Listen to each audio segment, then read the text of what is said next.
Hey everybody, welcome back to the Spiral Podcast. Today's a Reaction Monday, so I'm just going to be reacting to things I've seen on social media, and then, I'll just tell you what I think about it and why I think that. So be sure to leave a like and comment down below if you agree with this stuff. So let's get right into it. The first one, you'll probably see behind me somewhere, is RJ Young's top 25 for week 11. And, after Ohio State got that huge win at Penn State, people are kind of wondering if they should go above Georgia or not, and Ohio State is above Georgia in this ranking, and I can honestly go both ways. I think, beating that number 3 team on the road is a pretty good win, but Georgia also has a pretty impressive win beating Texas on the road. Tough crowd. Texas was probably favored to win that game, and I would probably put Georgia ahead Ohio State, even though I'm an Ohio State fan. I think as of now, Georgia has a better win than us, and Ohio State has a loss, but so does Georgia, so it can go either way. Honestly, I'm not too, but I just think I think Georgia has the better win, so that's why I would do that. Penn State drops down to number 9. I think that's fair. I would probably have Notre Dame ahead of Penn State, though, like switch Notre Dame and Tennessee, because Notre Dame's been playing really good, and if they didn't lose to NIU, they'd probably be in the top 5 right now, and that's just what it is. And I think NIU could have been a fluke game for them. They crushed Navy, who was a pretty solid team. I mean, they've been playing really good, so I don't necessarily agree with that. I think Illinois at 6. Honestly, I don't hate it. I think Illinois, what makes them not be deserving of 6, Like, they've crushed everybody. They scored 47 points unanswered against Michigan State last week, so, I mean, I don't care about that, actually. I think BYU at 7 is fine, undefeated as well. I mean, it is what it is. When there's a lot of teams that have losses already, being undefeated is something you can really brag about on your resume. So I'm fine with that. SMU at 14, I'm fine with. I think SMU's looked really good this year. Boise State at 15, I'm fine with. Alabama at 11, I don't know. I don't really agree with that, personally. I think Alabama's just a little overrated this year. Jalen Milroe's not really been playing to his expectations. I think they've kind of fallen off after that Georgia win. So 11 seems a little high for me. So same with LSU at 12. I really don't agree with that, but it is what it is. I don't mind Colorado being ranked. I think that's fine, honestly. And then something else I saw was somebody being kind of off of this is where should Penn State be ranked tomorrow? So in RJ Young's, he has them at number 9. Personally, I think they still deserve to be a top 10 team. I would say it's probably from that 7 to 10 range is what I'd be okay with. I think Penn State, they kept it pretty close. Their offense still looks just as bad as it was last year.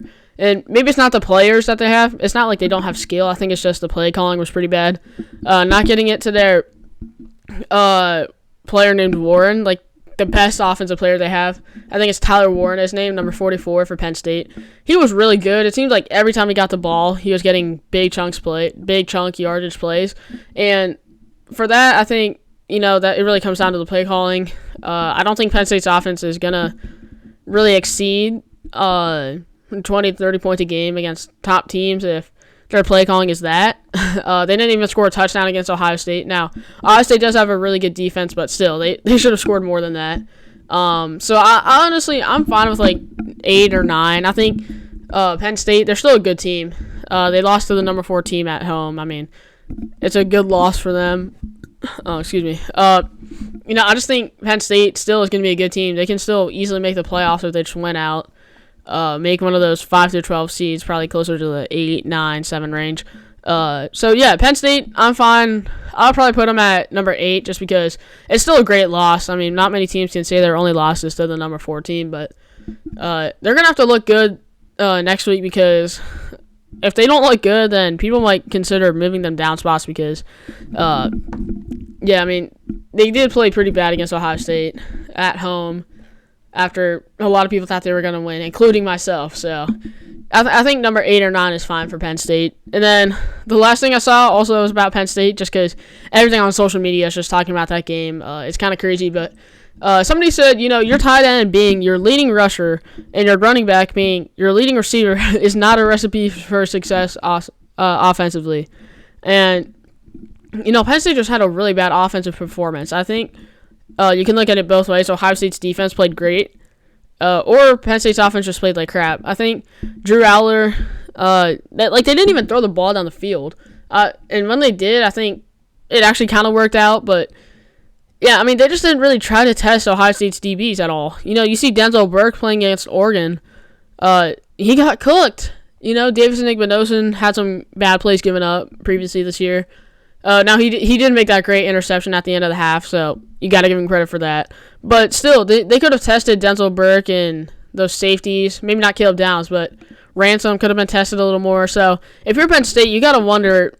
If you're a Penn State fan, you got to wonder why your team wasn't being a little more aggressive. Because when you're playing a high-powered team like Ohio State, you can't just win by kicking field goals and getting 3 yards of rush and stuff like that. Because you got to test them a little bit. You got to you got to test them. You got to make sure that they don't just fully commit to the run, because once they do that, then it's really hard to do anything offensively. So Drew Aller should have thrown that ball more. But yeah, I mean, your tight end being your leading rusher is really bad, and your running back being your leading receiver, you guys got Julian Fleming for a reason. He was a great wide receiver at Ohio State. He could have easily gotten some more targets, shots down the field, and some of their other guys too.